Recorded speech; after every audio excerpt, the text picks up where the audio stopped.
विश्वकपमा नर्वेसँग पराजित भएसँगै मैदानमै भक्कानिए न्यमार, अन्तर्राष्ट्रिय फुटबलबाट सन्यासको घोषणा।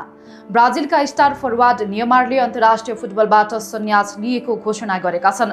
सन् 2026 को फिफा विश्वकपको अन्तिम 16 चरणमा नर्वेसँग 2-1 गोल अन्तरले पराजित भएर ब्राजिल प्रतियोगिताबाट बाहिरिएपछि 34 वर्षीय न्यमारले राष्ट्रिय टोलीसँगको आफ्नो 16 वर्ष लामो यात्राको अन्त्य भएको बताएका हुन्। अमेरिकाको न्यू जर्सीमा भएको मेट लाइफ स्टेडियममा खेल सकिए लगत्तै भावुक बनेका न्यमार मैदानमै आँसु झार्दै ढलेका थिए। टोलीका खेलाडी र प्रशिक्षकहरूले उनलाई सम्हालेका थिए। न्यमारले सन् 2010 मा अमेरिकासँगको मैत्रीपूर्ण खेलबाट ब्राजिलका लागि अन्तर्राष्ट्रिय डेब्यू गरेका थिए।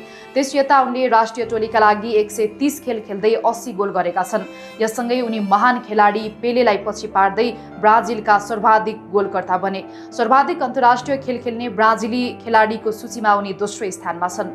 नर्वे विरुद्ध इन्जुरी समयमा पेनाल्टी मार्फत गरेको गोलसँगै न्यमार विश्वकपका 4 फरक संस्करणमा गोल गर्ने पेलेपछि दोस्रो ब्राजिली पुरुष खेलाडी समेत बने। तर उनको त्यो गोल ब्राजिललाई पराजयबाट जोगाउन भने पर्याप्त हुन सकेन।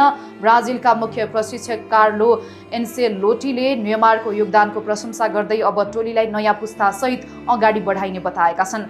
उनले हार पीडादायी भए पनि त्यसबाट सिकेर नयाँ अध्याय सुरु गरिने बताएका छन्। विश्व फुटबलका उत्कृष्ट खेलाडी मध्ये एक मानिने न्यमारले आफ्नो करियरमा ब्राजिलका ओलम्पिक स्वर्ण पदक, फिफा कन्फेडरेसन कपको उपाधि लगायतका अनेक महत्त्वपूर्ण सफलता दिलाएका थिए। यद्यपि विश्वकप उपाधि जित्ने उनको सबैभन्दा ठूलो सपना भने अधुरै रहेको छ। न्यमारको सन्यास घोषणासँगै ब्राजिलियन फुटबलको एक गौरवपूर्ण युगको औपचारिक अन्त्य भएको छ।